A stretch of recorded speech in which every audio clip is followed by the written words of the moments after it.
નમસ્કાર વિદ્યાર્થી મિત્રો, મારી યુટ્યુબ ચેનલ સંજય પટેલમાં આપ સૌનું હાર્દિક સ્વાગત છે. મિત્રો, આજના વિડીયોની અંદર આપણે ધોરણ 8 વિષય છે અંગ્રેજી, જેનો પાઠ બીજો કે જે સત્ર 1 ની અંદર આવે છે, જેનું નામ છે LMBB એટલે કે લર્ન મોર બી બ્રાઇટર. આ પાઠના એક્ટિવિટી 1, 2 અને 3 વિશે જોવાના છીએ. વિદ્યાર્થી મિત્રો, જો તમે મારી ચેનલમાં નવા હોય તો મારી ચેનલને જરૂરથી સબસ્ક્રાઇબ કરો. વિડીયો સારો લાગે તો લાઇક કરો, શેર કરો અને બેલ નોટિફિકેશન ઓન કરો, જેથી મારા આગળના નવા વિડીયો પણ આપને મળતા રહે. તેમજ વિદ્યાર્થી મિત્રો, આ પાઠની PDF જોવા માટે પ્લે સ્ટોરમાં જઈ અમારી એપ્લિકેશન વિશ્વગુરુ STD 1 થી 12 ગુજરાતી ડાઉનલોડ કરી તમારા મોબાઈલમાં ઇન્સ્ટોલ કરો. જે તમે શરૂ કરશો તો તમને આ પ્રકારે જોવા મળશે, જેમાં બધા ધોરણની અંદર ધોરણ બતાવશે, ધોરણ પસંદ કરશો એટલે વિષય બતાવશે, વિષય પસંદ કરશો એટલે પાઠ બતાવશે. જેમાં વિડીયો ઉપર ક્લિક કરશો તો તમને વિડીયો જોવા મળશે અને PDF ઉપર ક્લિક કરશો તો તમને PDF જોવા મળશે. તો આશા રાખું છું અમારી એપ્લિકેશન આપ સૌને ગમશે. જરૂર ડાઉનલોડ કરજો, જે એકદમ ફ્રી છે, કોઈ પણ પ્રકારનો ચાર્જ નથી. તો ચાલો મિત્રો, હવે આપણે શરૂ કરીએ પાઠ બીજો, એક્ટિવિટી 1, 2 અને 3. Activity 1, listen, recite and enjoy the poem એટલે કે કાવ્ય ગાઓ અને તેનો આનંદ માણો, સાંભળો. તો ચાલો મિત્રો, આપણે કાવ્યને સમજતા જઈએ. તેમાં શું કહેવા માંગે છે? વેન એવર આઈ સી, જ્યારે પણ હું, અધર ટોલર ધેન મી એટલે કે જ્યારે પણ હું મારા કરતા લાંબા લોકોને જોઉં છું. I feel that I am small, મને લાગે કે હું નાનો છું. And I wish I wear toll, અને હું ઈચ્છું કે હું લાંબો હોઉં. Van ever I C someone ઓવરટેક્સ મી, જ્યારે પણ હું કોઈને મારાથી આગળ નીકળતા જોઉં છું. આઈ વિશ માય લેગ્સ વેર લોંગર, હું ઈચ્છું છું કે મારા પગ વધુ લાંબા હોય. ટુ કેરી મી ફાસ્ટર, મને ઝડપથી લઈ જવા. ત્યાર પછી આગળની પંક્તિઓ જોઈએ. Whenever I hear oh your friends is such a dear, જ્યારે પણ હું સાંભળું કે ઓહ તારો મિત્ર કેટલો વહાલો છે. I feel like asking why, શા માટે મને એવું પૂછવાનું મન થાય. And it makes me cry, અને મને રડવું આવે છે. ધેન કમ્સ માય મધર, અને પછી મારી મમ્મી આવે છે. હું સેઝ ડોન્ટ બોધર, તે કહે છે કે તને ચાહું છું. પછી મારી મમ્મી આવે છે અને જે કહે છે કે ચિંતા ન કર. આઈ લવ યુ માય ડિયર, હું તને ચાહું છું વહાલા. The words I am happy to here, આ શબ્દો, the words I am happy to here, આ શબ્દો સાંભળી હું ખુશ થાઉં છું. તો વિદ્યાર્થી મિત્રો, અહીં સરસ મજાની કવિતા છે, તે આપણને આપવામાં આવેલી હતી. ત્યાર પછી એક્ટિવિટી 2, ચિત્ર જુઓ અને માહિતીનો અભ્યાસ કરો.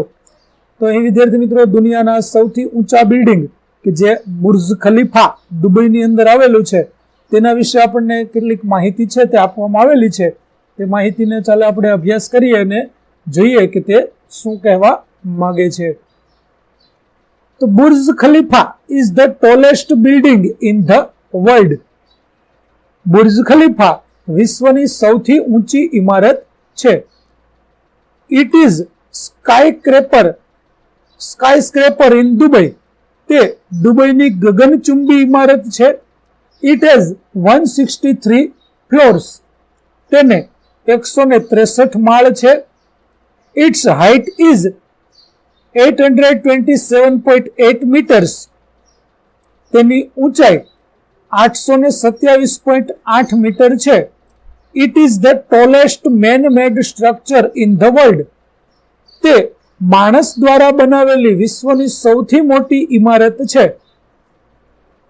It's base is 3,33,000 100 square foot, તેનો પાયો 3,33,100 સ્ક્વેર ફીટનો છે.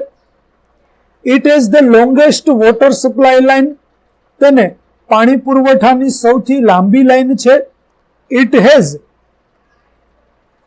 ધ લોંગેસ્ટ લિફ્ટ, તેમાં સૌથી લાંબી લિફ્ટ છે. It cost of construction was $1.5 billion,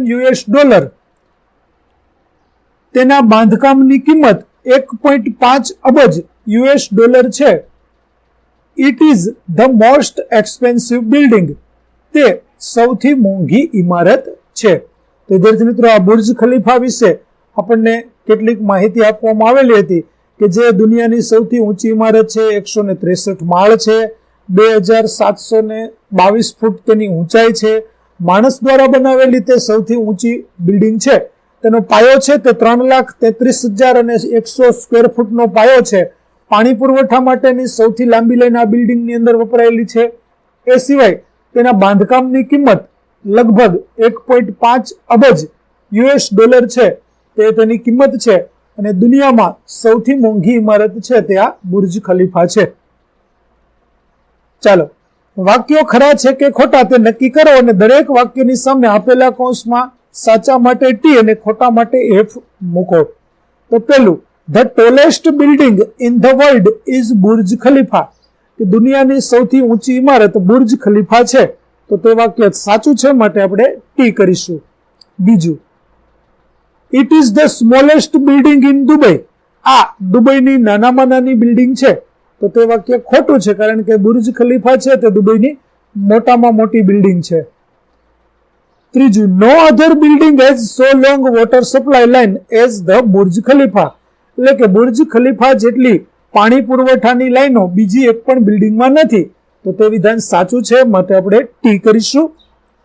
ચોથું, its lift system is the longest one of the world, કે બુર્જ ખલીફાની જે લિફ્ટ સિસ્ટમ છે તે દુનિયામાં સૌથી લાંબી છે. તો તે પણ ખરું છે, માટે આપણે ટી કરીશું.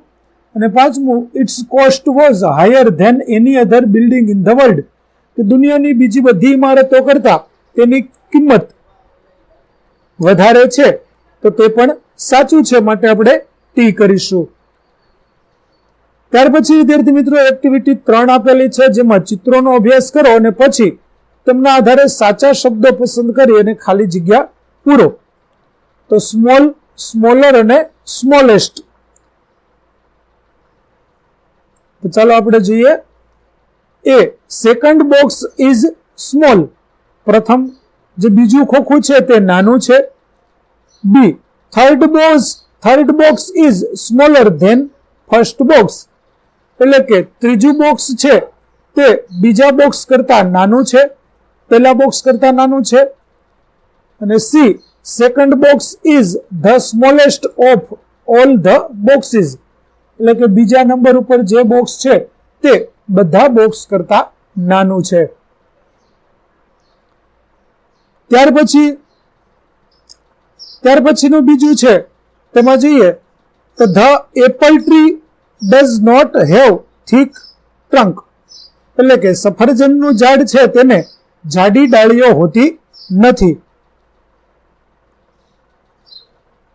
બી, the trunk of the mango tree is thicker than the apple tree, trunk એટલે થડ.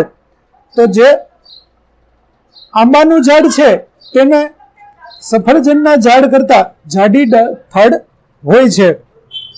અને the banyan tree has the thickest trunk of all the trees, એટલે કે વડના ઝાડને બધા કરતા જાડી, સૌથી જાડી થડ હોય છે. આ પ્રકારે આપણે ત્રણેયનું સરખામણી છે તે કરી દઈશું. ત્યાર પછી આરવ ઇઝ શોર્ટ બોય. તો વિદ્યાર્થી મિત્રો, અહીં 3 વિદ્યાર્થીઓ આપણે લખ્યા છે, આરવ, યુવરાજ અને આદિત્ય. તો આરવ એ નીચો છે. અર્ણવ ઇઝ શોર્ટ બોય, તો અર્ણવ છે તે નાનો છે. ત્યાર પછી Aditya is the shortest boy in the class, Aditya વર્ગમાં સૌથી નાનો છે. અને યુવરાજ ઇઝ શોર્ટર ધેન અર્ણવ, એટલે કે યુવરાજ છે તે અર્ણવ કરતા નાનો છે. તો બંનેની ઊંચાઈની તમે સરખામણી કરશો તો તમને ખબર પડશે કે યુવરાજ છે તે અર્ણવ કરતા નાનો છે. તો વિદ્યાર્થી મિત્રો, અહીં આપણી એક્ટિવિટી 1, 2 અને 3 છે તે પૂરી થાય છે. આગળની એક્ટિવિટીનો વિડીયો મેળવવા માટે મારી ચેનલને જરૂરથી સબસ્ક્રાઇબ કરો. તેમજ પીડીએફ જોવા માટે પ્લે સ્ટોરમાંથી અમારી એપ્લિકેશન વિશ્વગુરુ STDF થી 12 ગુજરાતી ડાઉનલોડ કરો, જેમાં આપણે ધોરણ 8 તમામ વિષયની સ્વાધ્યાય સોલ્યુશન, સ્વાધ્યાય સોલ્યુશનની પીડીએફો મળી રહેશે. તેમજ વિડીયો પણ જોઈ શકશો, જેમાં MCQ ક્વિઝ રમવાની પણ સુવિધા છે. તો જરૂર ડાઉનલોડ કરજો. ફરી મળીશું નવા વિડીયો સાથે. ત્યાં સુધી આવજો.